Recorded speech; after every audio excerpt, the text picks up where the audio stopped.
লাগতো না, দালালের পেছনে ছোটা লাগতো না। এই একটা মৌলিক পরিবর্তন। মাত্র 10,000 কোটি টাকা যদি বরাদ্দ দেওয়া যেত, হসপিটালগুলো এবং স্বাস্থ্য ব্যবস্থার চেহারা বদলে ফেলা যেত, কিন্তু হয় নাই। আপনাদেরকে বুঝতে হবে, 1000 কোটি টাকা আপনাদের কাছে শুনে মনে হতো অনেক বড় কিছু। একজন ব্যক্তি এই বাংলাদেশ থেকে লক্ষ কোটি টাকার উপরে পাচার করেছে। এক এসালমে প্রায় 1.5 লক্ষ কোটি টাকা পাচার করেছে।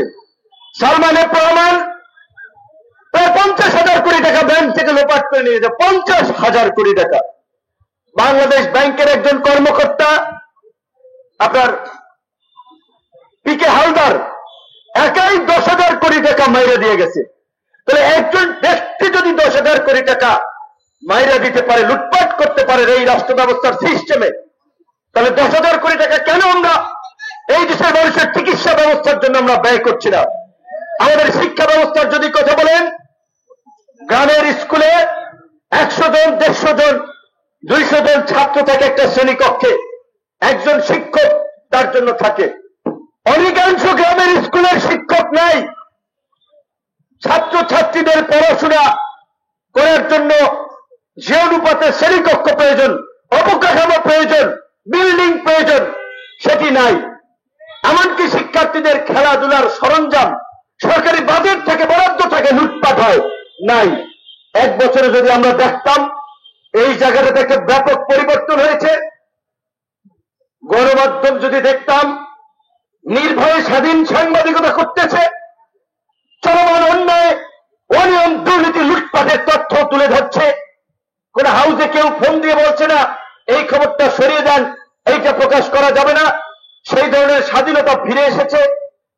তাহলে আমরা বুঝতে পারতাম যে গণমাধ্যমকে বলা হয় 4th স্টেপ বা রাষ্ট্রের 4র্থ স্তম্ভ, ওয়াচডগ, সেটা বাস্তবায়ন হতো। কোনো কিছুর পরিবর্তন হয় নাই। বরঞ্চ এই গণ অভ্যুত্থানের পরেও গণ অভ্যুত্থানের চেতনাকে ধারণ করে আমরা দেখেছি অনেক গণমাধ্যমের মালিকানা লিখে নেওয়া হয়েছে। অনেক গণমাধ্যমের সিনিয়র সাংবাদিক থেকে অনেক কর্মকর্তাকে চাকরিচ্যুত করা হয়েছে। বিভিন্ন ব্যবসায়ীদের কাছ থেকে চান্দানি আওয়ামী মাফিয়া ব্যবসায়ী লুটেরাদের প্রোটেকশন দেওয়া হচ্ছে। আমলাদের কাছ থেকে পয়সা নিয়ে আমলাদেরকে প্রোটেকশন দেওয়া হচ্ছে। আর আমরা এই গণ অভ্যুত্থানের শক্তি সমূহ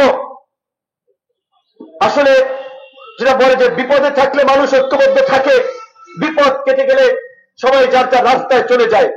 সেই গণ অভ্যুত্থান থাকাকালীন সময়ে আমাদের মধ্যে যে রাজনৈতিক ঐক্য ছিল, আজকে একটা প্রতিযোগিতা তৈরি হয়েছে। প্রতিযোগিতা হতেই পারে বিভিন্ন রাজনৈতিক দল তার দলীয় আদর্শ কর্মসূচি নিয়ে জনগণকে সংগঠিত করে তাদের দিকে জনগণকে ধাবিত করবে, নির্বাচনের মাঠে প্রতিযোগিতা করবে।